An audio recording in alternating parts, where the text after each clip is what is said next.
Bonjour à toutes et à tous. Je m'appelle Ségolène Bourrienne, je travaille à Airbus Defence and Space, donc c'est la branche spatiale d'Airbus. Et donc aujourd'hui, je vais vous parler de l'intelligence artificielle pour l'imagerie spatiale. Donc ma formation, j'ai fait classe prépa, lycée, classe prépa, super-héros. J'ai fait une césure en partant au Japon pour travailler sur l'intelligence artificielle pour de la robotique humanoïde. Et donc après, j'ai fini mes études et j'ai été embauchée chez Airbus Defence and Space, donc il y a 2 ans, tout récent, pour travailler sur l'intelligence artificielle, donc dans le département de la chaîne image. Donc c'est le département qui va traiter les images qui sont envoyées par des satellites d'observation de la Terre. Donc ces images vont être traitées, corrigées pour la géométrie par exemple, pour les modèles de terrain, pour la radiométrie avec des filtres type ceux que vous utilisez sur vos téléphones. Et après, maintenant, ce qu'on essaie de faire, c'est de plus en plus analyser le contenu de ces images. Donc, pour rappeler un petit peu le contexte de l'imagerie spatiale, donc c'est qu'en fait, on a la Terre, donc on voit depuis l'espace avec des satellites dits d'observation, et donc ces satellites vont collecter des images tout au long de la journée. Donc, pourquoi est-ce qu'on collecte des images? On peut avoir plusieurs cas d'utilisation. On peut vouloir déjà observer des phénomènes de grande ampleur, comme des phénomènes naturels par exemple. Donc on va observer la fonte des glaces, et puis on va mesurer la fonte des glaces chaque année. Ça permet aussi d'évaluer l'impact de catastrophes naturelles. Donc par exemple, quand il y a des inondations, quand il y a des tornades, d'avoir rapidement un aperçu de quelle est la situation sans être sur le terrain directement. Avec l'imagerie spatiale, on peut maintenant l'utiliser aussi pour faire des suivis de zones de végétation. Donc maintenant, c'est utilisé par des producteurs agricoles, par exemple. Des fois, donc là, dans cette image, ce que vous voyez, c'est des rizières en Chine. Et donc, ils vont vérifier si leurs rizières, elles ont suffisamment d'eau et si elles vont produire du bon riz et tout ça. Et aussi, donc, ça permet, par exemple, de renseigner sur la déforestation. Donc, ce qui se passe, c'est qu'il y a des zones où il y a beaucoup de corruption. Donc on a du mal à vraiment évaluer la déforestation. Et donc pour ce faire, on utilise des images satellites et on va comparer par exemple tous les 3 mois quelle a été l'évolution de la forêt et est-ce qu'il y a eu des zones qui ont été déforestées. Donc on peut aller taper sur les doigts des gouvernements qui font ça. Dans les choses un petit peu plus pragmatiques, donc on observe beaucoup les constructions humaines.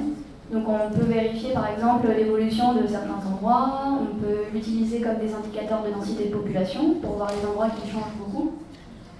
Et puis on peut l'utiliser pour la cartographie. Donc par exemple ce que vous avez sur vos téléphones avec Google Maps, mais en fait dans un premier temps ils vont utiliser des images satellites, ils vont tracer les routes là où il y a des bâtiments. Et puis après ils vont souvent le raffiner en fait avec des personnes qu'ils envoient sur le terrain ou alors des images de drones. Un dernier cas, mais qui est quand même une pleine utilisation des images satellites, c'est aussi pour les cas de défense et de sécurité. Donc, parce que l'intérêt de l'image satellite, c'est qu'en fait, on n'a pas à aller sur le terrain. Donc, on peut observer une zone sans avoir à se diriger dessus. Donc, il n'y a aucun risque de perte humaine, par exemple, et puis ça permet de faire de l'espionnage, pour être clair. Et donc, là, par exemple, c'est une image où on observe des sous-marins en Russie. Voilà. Il n'y a rien de compromettant, c'est sur Internet, mais c'est pour illustrer. Donc si on regarde un petit peu plus près, donc moi je vais vous parler essentiellement de 2 satellites, donc Spot 6-7 et Pléiade. Donc le satellite Spot 6-7, en fait, il acquiert 6 millions de kilomètres carrés d'images chaque jour. Donc en fait, quand on réfléchit un petit peu, 6 millions de kilomètres carrés, c'est la superficie de l'Australie. Et donc on a des images de toute la Terre, donc la somme ça fait 6 millions de mètres carrés, et on les a avec une résolution de 1,50 m. Donc pour avoir un ordre d'idée, 1,50 m, on peut voir par exemple, c'est la largeur d'une route à peu près, on peut voir. Et puis en plus de ça, on a des images Pléiades qui elles sont à une résolution de 50 cm, donc on peut voir une voiture.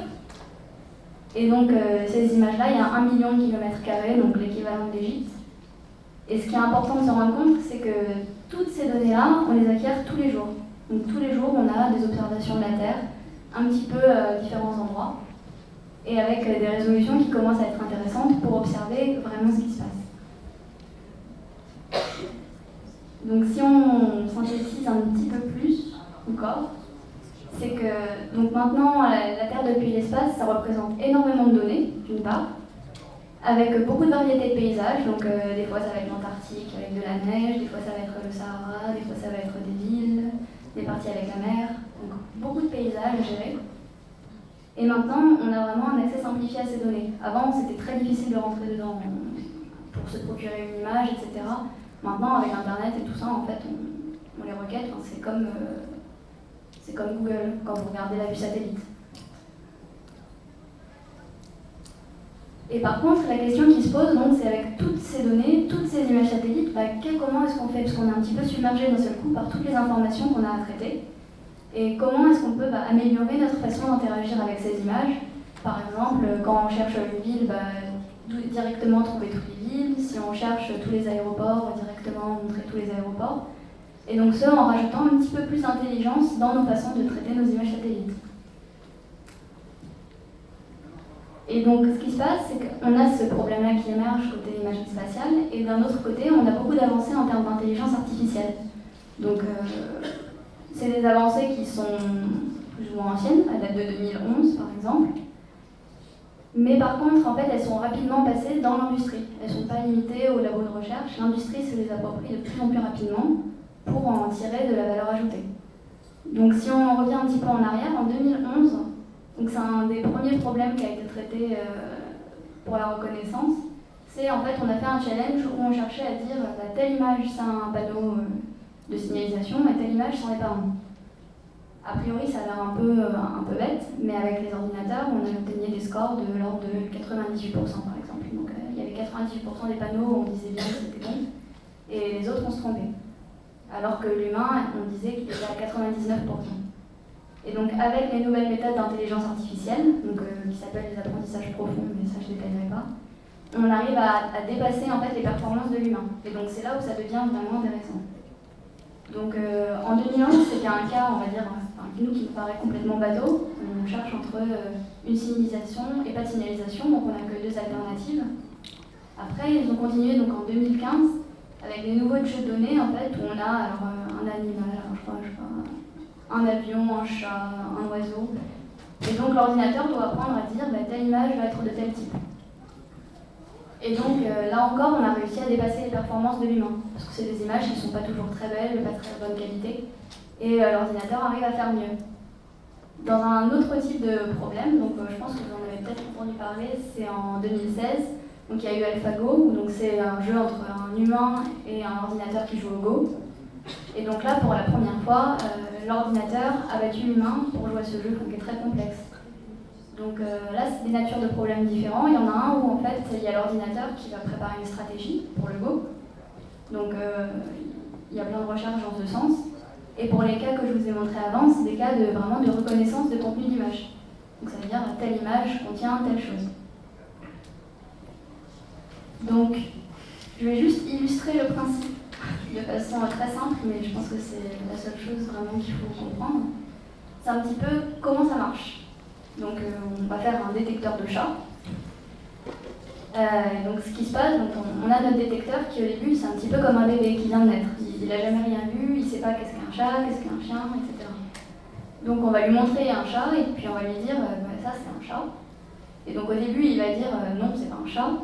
Donc on va le pénaliser en fait. On va lui dire mais tu t'es trompé, c'est un chat. Donc on va lui montrer d'autres exemples. Donc ensuite un koala par exemple. Et donc on va lui reposer la question.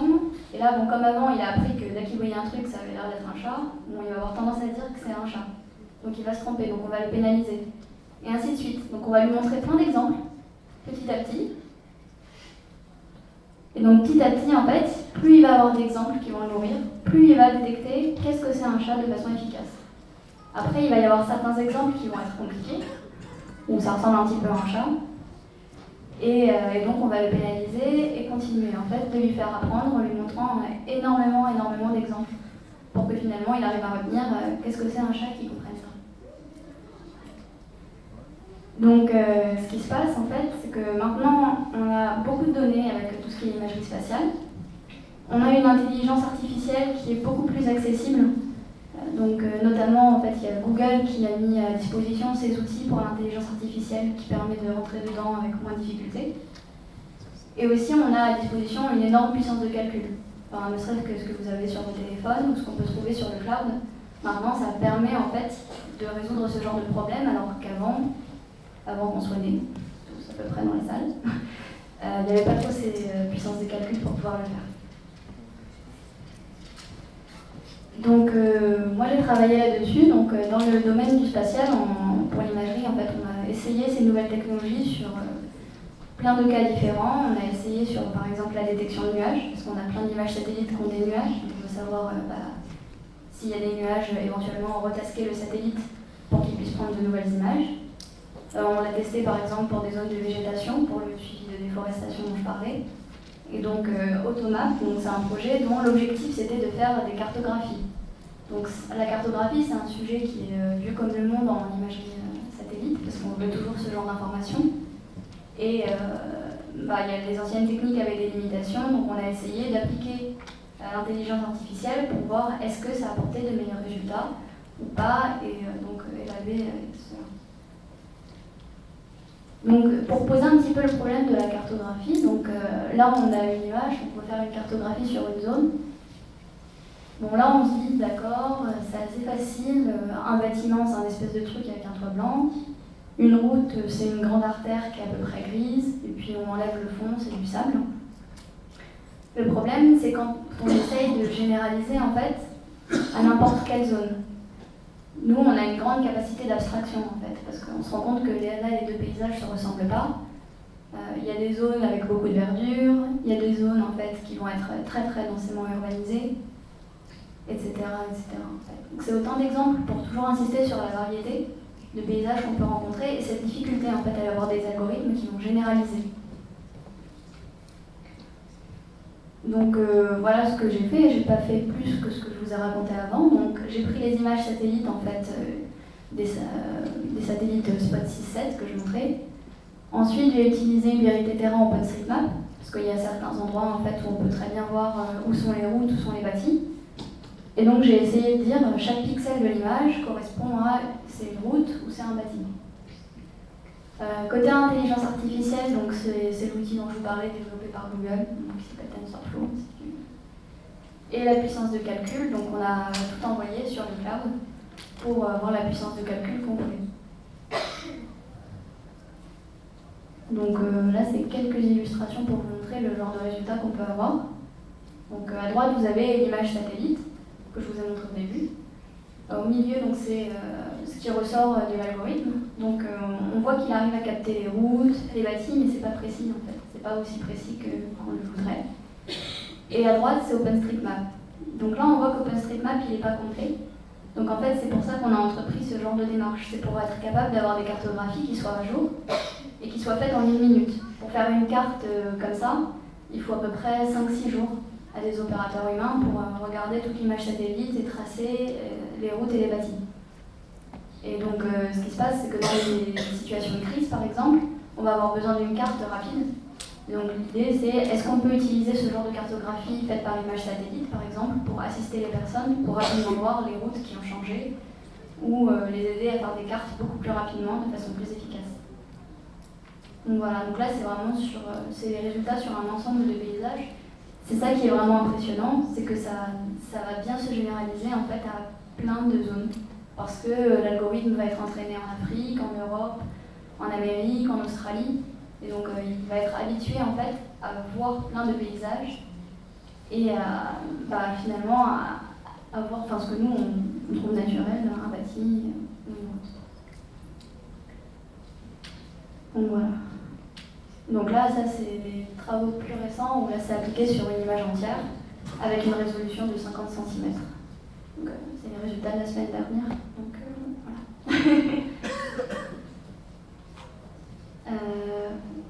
Je pense que je vous ai dit le plus intéressant en termes d'intelligence artificielle sur l'imagerie de satellite. Donc maintenant, je vous laisse poser des questions. Je pense que c'est le plus simple pour en discuter. Merci.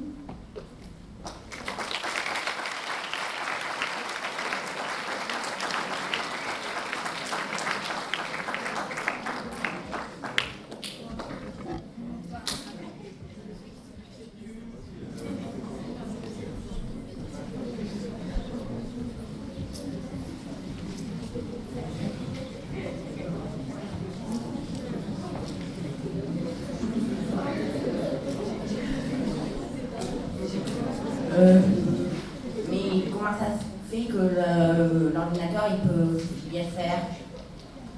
Pardon? Comment ça se fait qu'il peut aussi bien faire l'ordinateur? Mais il apprend de temps en temps. Là, les temps d'apprentissage, c'est, je sais pas, c'est l'équivalent de 5 jours à peu près sur un ordinateur, on va dire lambda. Donc on lui montre plein d'exemples et puis petit à petit il va apprendre. Donc après il y a la théorie mathématique qui est derrière. Mais comme je vous montrais, le principe c'est vraiment on lui montre un maximum d'exemples. Et puis quand il a bon, il est récompensé et quand il se trompe, il est pénalisé. Et donc à chaque fois. Mais c'est appliqué sur des millions d'exemples.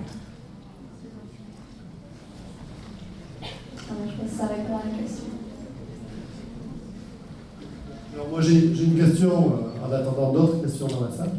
C'est la semaine dernière, il y a eu un tsunami en Indonésie. Donc j'aimerais savoir si les images satellites sont utilisées pour aider les autorités dans le cadre de cette catastrophe. Et si elles sont utilisées, comment est-ce qu'elles sont utilisées, à quoi elles servent?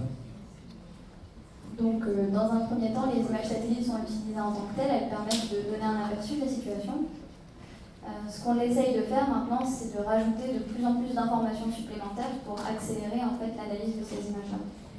Donc, ça pourrait être appliqué plus tard.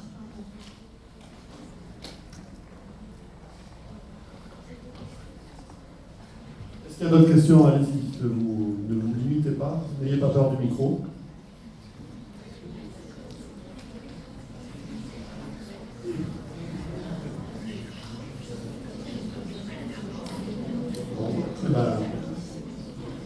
S'il n'y a pas d'autres questions, si. Pardon.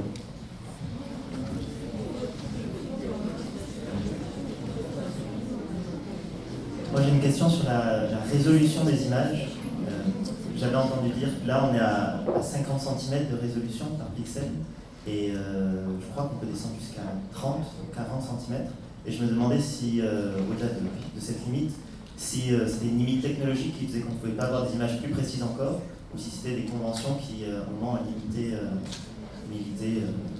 la possibilité d'aller plus loin dans l'observation. Donc, c'est possible d'aller plus bas en résolution. Après, pour des images, normalement, pour le public, on va pas au-delà.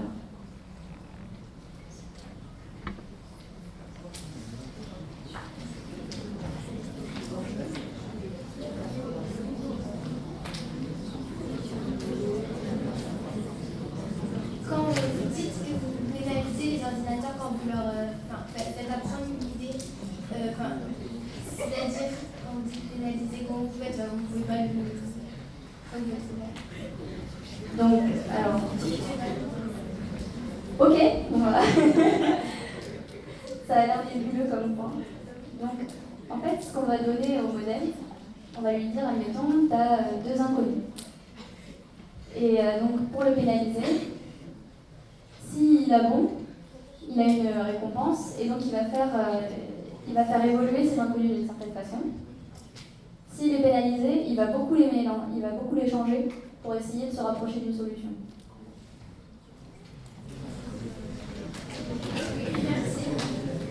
C'est une interro de maths ici en fait. Mais vous faites quoi pour le pénaliser?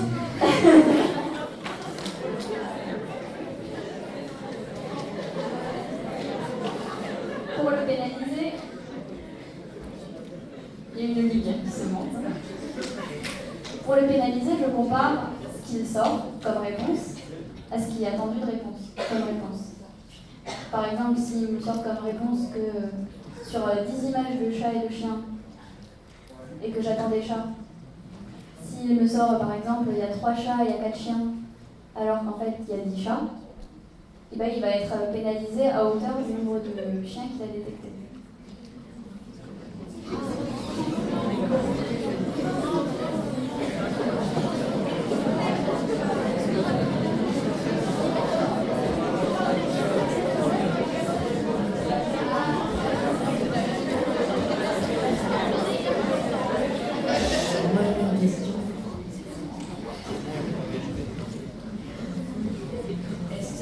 D'observer sous l'eau. Est-ce que Alors pour ma part, moi je travaille vraiment en observation de la Terre, donc ce qu'on voit voit, c'est la même chose que ce que nous, on peut voir quand on est dans un avion. Donc on ne peut pas voir sous l'eau. À ma connaissance, après, sur d'autres satellites, je ne sais pas. Alors, je vais juste compléter la réponse. Il y a des satellites qui ont des caractéristiques différentes, qui travaillent dans des longueurs d'onde différentes. Donc ça, vous le verrez, vous l'avez déjà vu dans vos cours de physique, où vous allez le voir. Donc ils travaillent dans des longueurs d'onde différentes. Et là, les images que vous avez vues, elles ne vont montrer la surface de l'eau que exactement comme vous pourriez la voir si vous étiez dans un avion. Voilà. Donc du coup, on voit la surface et on voit un tout petit peu en dessous de la surface. En revanche, avec d'autres satellites et dans d'autres longueurs d'onde, ces longueurs d'onde pénètrent un petit peu la surface de l'eau. Un petit peu, hein, pas énormément. Et donc, on va avoir des informations entre quelques dizaines de centimètres et selon la qualité de l'eau jusqu'à, on va dire, 1 mètre. Mais pas beaucoup plus. Pas beaucoup plus, et pour une simple raison physique, c'est que l'eau, avec certaines longueurs d'onde, va absorber énormément de signal. Et donc, si l'eau absorbe le signal, elle ne le réfléchit pas. Or, les satellites qu'on utilise, ils sont à entre 600 et 800 km d'altitude. Eux, ils ont besoin de recevoir une information qui est réfléchie par la Terre. Et donc, si l'eau, elle absorbe tout, elle ne réfléchit rien. Donc, en fait, voilà pourquoi, sur l'eau, on a très peu de pénétration. Et ce que l'on voit, c'est majoritairement ce qui est à la surface. Donc, s'il y a des sous-marins sous l'eau, on les verra pas. Et les poissons non plus. Voilà.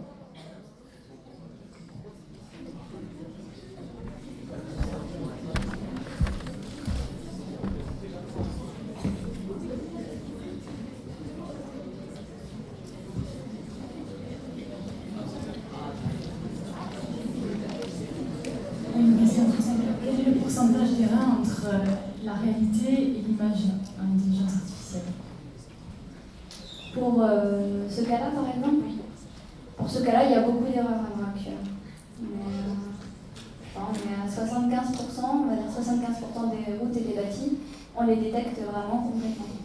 Mais il y a des grosses difficultés déjà qui vont être liées. Donc, ce que je montrais, c'était des images spot.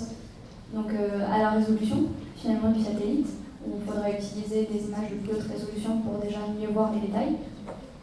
Et aussi des difficultés de généralisation en fait, parce que quand on regarde un petit peu des bâtis, il y en a de plein de formes. Il y en a qui ont des toits bleus, il y en a qui ont des toits rouges, il y en a qui ont des toits blancs. Et en fait, ce qui nous paraît très naturel, c'est très difficile de l'inculquer en fait, à l'ordinateur.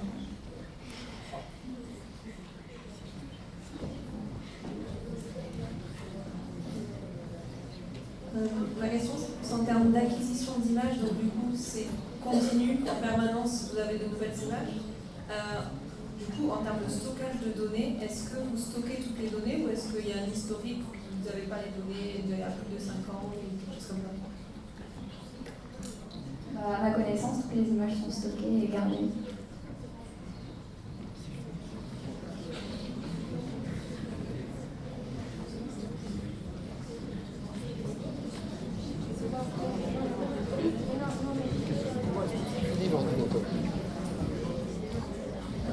Comment améliore-t-on une intelligence artificielle sans utiliser la méthode en pénalisant en fait cette dernière?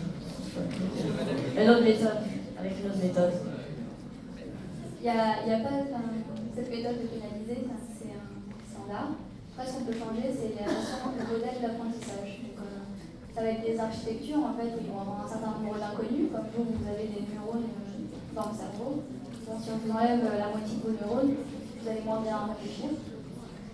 Mais l'idée, ça va être de rajouter de plus en plus d'inconnus, donc de plus en plus de neurones et d'intelligence pour essayer d'avoir des meilleurs résultats. Après, pour l'instant, si on regarde l'intelligence qu'on a, c'est-à-dire détecter un panneau par un panneau, on a l'intelligence d'une plate, à peu près, mais on n'a pas du tout l'intelligence d'un humain. C'est très pompeux.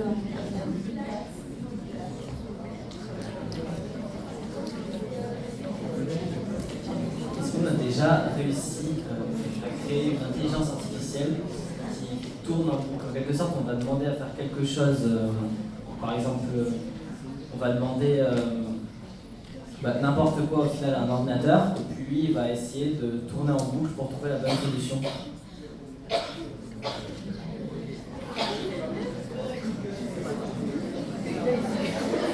Mais s'ils tournent en boucle pour trouver la bonne solution, c'est qu'il faudrait qu'ils sachent ce que c'est la meilleure solution. En fait, j'essaierai à chaque fois de trouver un programme meilleur. Mais c'est l'idée, c'est ce qu'il va faire. En fait, quand il va être pénalisé, il va tourner en boucle pour se rapprocher d'une meilleure solution. C'est la façon dont ça marche, en fait.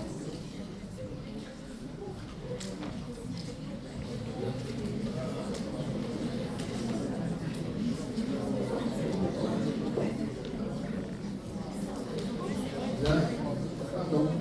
Une question? Oui, il n'y a pas de question. Le stock de questions est épuisé. Alors, je vous avoue que le sujet de l'intelligence artificielle, il est particulièrement complexe. D'où les questions que vous avez posées sur la façon, comment est-ce qu'on punit, comment est-ce qu'on pénalise l'ordinateur. J'avoue qu'effectivement, le concept n'est pas facile à comprendre. En revanche, ce que je peux apporter comme complément au témoignage de ses collègues, puisque ça fait plus de 20 ans que personnellement je travaille avec les images satellites, c'est que c'est devenu quelque chose d'incontournable. Aujourd'hui, il y a tellement d'images satellites, avec tellement d'informations, qu'il faudrait des milliers, des centaines de milliers de personnes 24 heures sur 24 derrière leur ordinateur pour regarder ce qu'il y a dessus. Or aujourd'hui, c'est impossible. Donc en fait, l'avenir, le nôtre, celui de Ségolène, qui est en plein dedans, et le vôtre, dans quelques années, si vous vous dirigez vers ce secteur-là, sera de faire faire aux ordinateurs ce qu'ils font bien mieux que nous, et de manière bien plus rapide, et bien plus automatisée, et bien plus fiable. Voilà. Donc, si ce que vous avez entendu vous a intéressé ou fait vous poser des questions, continuez, creusez, foncez, intéressez-vous à ces sujets-là dans vos études, parce que ce soit dans le domaine des images satellites ou dans tous les domaines, globalement, l'intelligence artificielle va bouleverser nos façons de travailler, et c'est sans doute pas mal. Voilà. Donc, un grand merci à Ségolène, merci à vous, parce que vous avez été souvent.